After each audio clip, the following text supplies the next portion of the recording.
a sense of community when you're free. Rolling through the mountains, rolling through the valley, rolling through paradise with me.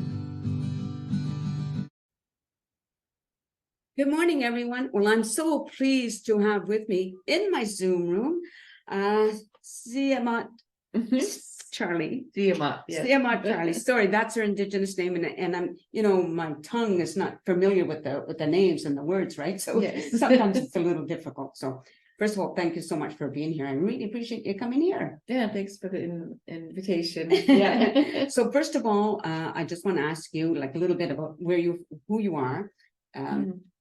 Obviously your First Nations, and which band are you with? I'm with my dad's from the Squaw First Nation, just end of Wellington and Asheville. Okay. And then my mother's from Sta'alis. Yeah, but they're both passed now. Right. So yeah. Right. And I know we have some friends on Facebook in common. So that was the way I was able to find you. And I appreciate you accepting my friend request and being here. Now, I know that you went to school, to university. Yeah. What did you study there? I did small business bookkeeping years ago. And then recently I did culinary arts, the introductory to culinary arts. Yeah. And what is your goal for that? I would like to own a food truck one day. Oh, would you? Yes. Oh, yes. my goodness. Now, that's a lot of work, though. Oh, yes. Yeah. And would it mean like traveling outside of the community in different, because I know that when there's farmers markets and stuff, there's a lot of always food trucks often. Well, right now, like I'm already been to Abbotsford, been hired in Abbotsford like 3 or 4 times already. As far as Seabird, I've been to Seabird and Abbotsford at the reserve there, Kilgard. Where else? And then UFB's hired me. First Nations Health Authority. Yeah, they hired me a few times. So that's nice. That's awesome. So that's a really good start, right? A really good base, I guess, for a business, right? Yes. Yeah. So have you always had a strong interest in doing your own food, baking your own food? No. So all right. So explain, when did that come about? Well, I was working at my band office for about 5-6 years, and then they let me go. So I didn't know what I was going to do with my life after that. And then I cooked a few times for a few big spiritual gatherings. And then just by word of mouth, my name got out there, and I started with one big pot. Yeah. And I don't have like tin pans that I put everything into. And now I have like a whole room full of inserts and pots, different sizes, and that's so cool. I like that. It's kind of I like doing cupcakes. So last year I started a cupcake festival. So it's from doing my own to actually getting a whole kind of a production team going, and we're doing it again this year. Yeah. And the goal this year is to make 200 dozen cupcakes. That's a lot of work, but it's kind of fun when you're doing something like that, right? So what would you say are some of the traditional foods? I do a really killer Indian taco. Oh, okay. But truthfully, I can do better Chinese dish than I can my own cultural dish. Now, what is that? I think it's because of my eyes. Just kidding, but yeah. I like that one. That's a good one. I love humor. Okay, so I think that's really good. Because you did say, oh yeah, I want to share that on your Facebook page. It says you're a fun-loving human being, BEAN. I love that. That's so cool. Okay, so now I know that's like I know from of my First Nations friends that first of all, salmon is a big thing. Obviously, right? Do you like salmon? Yes, I can eat like if it's baked or barbecued or fried, like just the salmon, but I don't eat like the wind dried or that stuff. But my grandmother raised me, and she kind of spoiled me, and she would always cook me something different. She had like fish soup or something. And I only asked it that way because I know some people who like from India where they eat traditionally spicy foods who doesn't like spice. you know, so not just because your culture, the traditional foods are whatever they are, doesn't mean that you like them all. Right? Yeah. It's kind of interesting because I was asking somebody, because I know rice is eaten a lot, and I didn't know that I thought rice only came from Asia. And then I learned, no, that's not true, you know, right? So that's one of the good things about talking to people of different culture, because you learn things you didn't know. Right? So I find that very important, you know. Oh yeah, natives love rice. Yeah, for sure. Now you have children of your own? Yes, I have 3 children, and 7 grandchildren. Oh, okay. Yeah. So do you get to babysit? Yes, I have my oldest daughter, Randy Lee. She has the 3 boys, Cassius, Hendrix, and Seth. And I get them probably 3 or 4 times a week. And then my other grandson, Alphonse, I raise him part-time. He stays with me for 1 week and his mom for 1 week. Oh, yeah. Okay. And then my son, Nick, he hasn't talked to me about 5 years. So. Oh, that's unfortunate, eh? Like, that's tough as a parent, like, yeah. You know, I mean, it's hard to know what to do and how to fix things sometimes, I think. Well, it hurts, but as long as he's happy, and if he's happy in his life and it takes to be without me to be happy, then yeah, it's really tough. You know, my son lives in China and he's been there for 20 years, and I know we talk, but you know, to not have him here physically and all that time, he hasn't been back, and he was supposed to come just before COVID hit, and then, you know, but I mean, I've been there a few times, that helps, but it's tough when your children, these little ones that you brought up, and now as adults are doing their own thing, whatever that is, right? Yeah. And you have to butt out.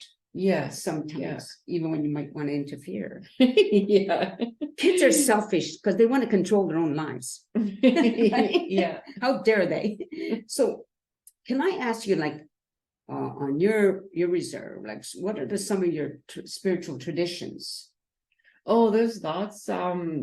You know, like from when I was little to now, it's like just so amazing to see you know, our kids dress up in regalia. Like the Williams family have a really strong connection, and they keep the drum beat alive, and they keep the canoes going in the water, you know, and we're really blessed to be able to practice that out loud now. Because even when I was little, you know, like our spiritual gatherings we do in the winter time, you know, it was just very little places. Like in I remember my Uncle Alex's house, a little tiny house, and everybody would gather there, and you know, and now we have a big smokehouse down Squay, and you know, like, so it's just in that short amount of time, because I'm not very old, like I'm 49, and it's changed so much in my time. And it's such a blessing and an honor to see our children be able to dance and sing with their voices and use the hand drums and dress in our regalia and dance. And in fact, I've been to like a healing ceremony where the dancers came out and the drums were going, and it's like, listen, people, if you've never been to one, I suggest you go to any kind of event where if you're welcome by me, you know, I don't think you just invite yourself necessarily, but it is really a wonderful experience. The drums themselves, like my friend Diana Charlie told me that the drums are considered the mother's heartbeat, and it's like, oh, that's why it goes right inside. Right? Yes. It's just a beautiful, beautiful thing, I think. And even another thing I'm learning about the ribbon dresses. Oh, yep. So what can you tell me about them? I don't know much about those myself. I've made one with my band. They had a whole bunch of us, that anybody was welcome from the band to come in and make one. And it was so beautiful, because I don't know how to sew. You know, so I was like, I'm not going to make one because I don't, you know, I don't know how to use the machines. And but there's a few ladies there that were really patient, and they taught me how to use a sewing machine, and I actually made a dress. Very good. Yeah. Geez, we were taught that by the nuns. Sorry, they're not my favorite. Never mind. I mean, the nuns aren't. I shouldn't say things like that, but anyway, my own opinions. Sometimes I voice them loud. Yeah. Now what else was I going to ask you? Because there's so many things that go on in your culture. Because you're very spiritual people, right? Very, yeah. And I think that's like a lot of people, non-Indigenous people don't understand what that means necessarily, right? And there's a lot of, sometimes I think, judgment and disrespect in that regard. Lots. And that's unfortunate because I don't understand. Well, I kind of understand why. I really do, but people think, we just had our Canada Day celebration, which is not something I celebrate. But people are talking about, how proud they are because their government is our government is doing the reconciliation. And I'm thinking, at the same time, do you know how many times the government has been taken to court because of treaty violations, right? Yeah. And you won, but you didn't get what it is you won, whether it's financial or whatever, even though the judgment was ruled in your favor, the government didn't do what it was supposed to do. And then I think about is this somewhere in Northern Ontario where a group of Indigenous people were put where there was absolutely no fresh drinking water. Yeah. And they were promised by the government, again, they were going to bring it in and they had to be taken to court to get that. And these are things that people don't know about or don't even want to listen to or hear. Yeah. They just want to focus on the one thing that, the government's doing a really great job. And it's like, maybe not. Maybe not so great. Try being in your shoes. Yeah. Another person I spoke to, a First Nations person, we were talking about how people would like to have, non-Indigenous people like to have status because they want the cheaper gas, because they want the whatever it is they get. And I'm thinking, at the same time, they have no respect. So it's like, okay, you want what they have, without having to respect them, for what they have, like, And then what it took for like what we had to lose in order to get, like we have a status card that gets, like $3 off gas, off 20, like that's not much to brag about, and it's not much for what we lost, right? We lost our land, we lost our culture, we lost our tongue, like I don't know how to speak my language, and I've tried to learn, and it just won't stick with me. It's tough, right? It's really a tough language. There's somebody, I can't remember his name, he's on Facebook, and he, every once in a while, he posts videos with him using certain words and pronouncing them really slowly and then saying what they are. Yeah. And of course, he doesn't repeat them like again the next video. So I never, I try to learn them, but I never remember, from one posting to another or one video because I don't always see them. But it is really like, he'll say something like, right? I mean, English is bad enough with all our stupid silent letters. Yeah, I can barely talk English. Well, I used to be like that because when I come from New Brunswick, we had almost our own way of speaking, was kind of French English combined. Yeah. But anyway, it's all a learning experience. And I think, like I've said to people before, sit down with somebody who has a different culture, no matter what it is, and listen to them and speak with them and learn. Well, I remember when I was in grade, was it 11 or 12, and I had this one course, it was peer counseling. Yeah. And there was this other guy there, different nationality. And then halfway through the course, he came up and he goes, "Nicole, I would like to apologize to you." I said, "For what? You've never done anything." He goes, "Because I was raised to look down on your people." He goes, "When we first started this class, I actually hated you." Oh, wow. And I was like, "But you didn't know me." Yeah. And he goes, "Exactly." He said, "But this short amount of few months that we've been in the same class," he goes, "my eyes are open and I see your whole, like who you are as a different like a different visual of Not who he was taught to believe you were." Yes. Right? Yeah. Somebody wrote a book, and which one it is, a couple of authors, but one of them was, I called it An Inconvenient Indian. That was one book. And how, the reason why you lost your land, right? Like he was saying that, okay, the government makes this deal with you. We're going to give you this piece of land over here that's going to be yours forever in perpetuity. But then they discover there's something on your land they want. So maybe they're going to try to move you off that land that they just made a treaty with you for, Yeah. right? But just like say putting the pipeline through or different things they then do to you, Yeah. and you have no say.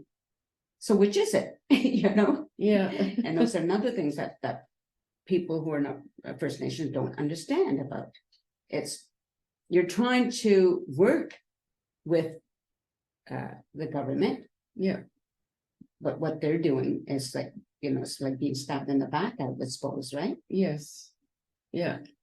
And that's what I'm like I haven't had my status card for like a few years, and I finally just got it a couple of weeks ago just so I can go to Lummi canoe races. Okay. Yeah, and like sometimes I'll go to like Walmart or wherever they view the status cards, and then I'm just like like I even feel a little bit, I don't know how to explain the feeling of how when one of the workers go, oh, do you have a status card? And it's like, just because I'm Native, Yeah. I don't have to pull my status card out, Yeah. like Okay. maybe I want to pay the taxes, like The rest of us wouldn't want to if we didn't have to. So I don't, you know what I mean? It's like, yeah, it makes no sense. What?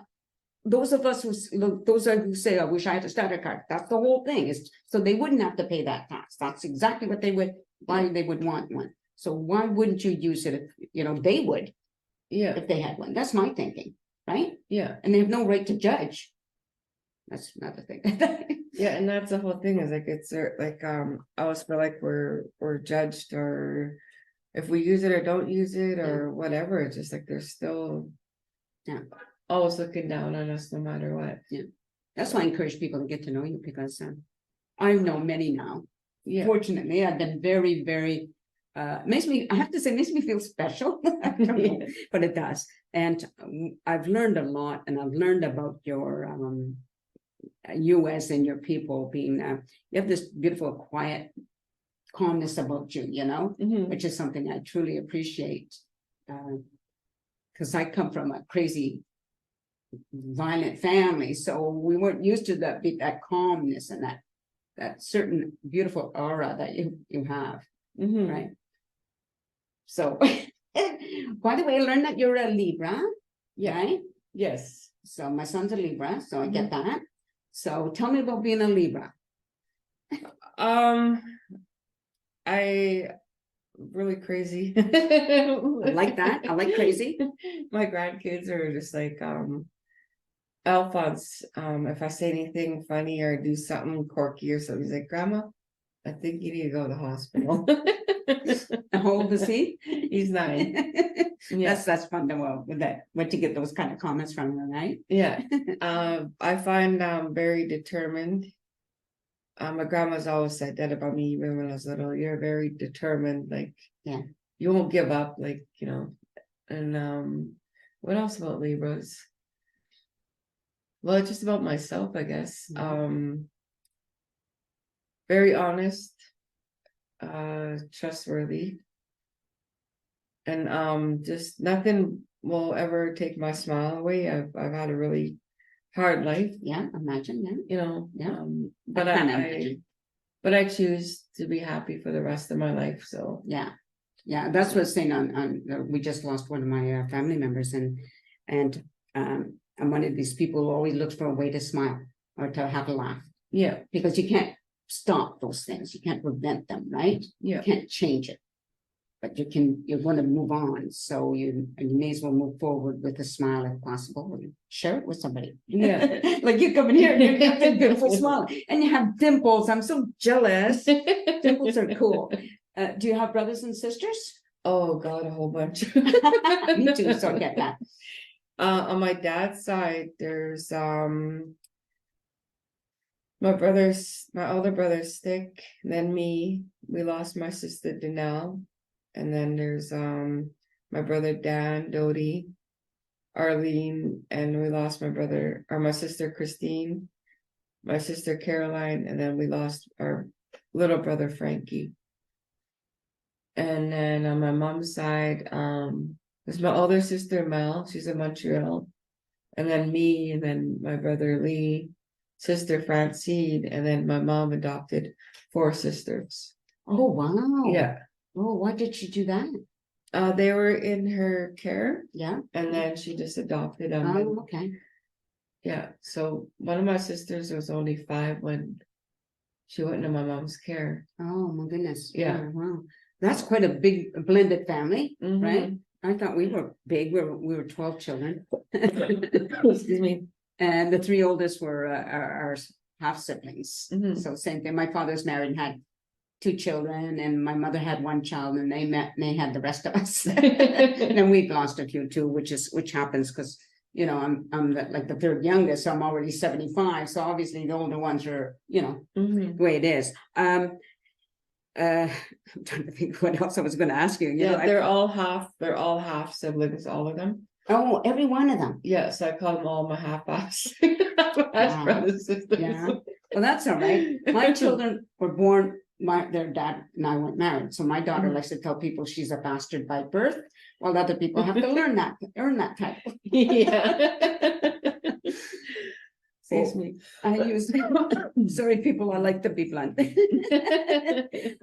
Well, I'm going to stop in here because I think I've learned a little bit today. Mhm. What I would like to know is at some point, if there's something going on in your reserve, something that would I be allowed to go? Would I be welcome there? Because I never know, not growing up in that and around that culture at all.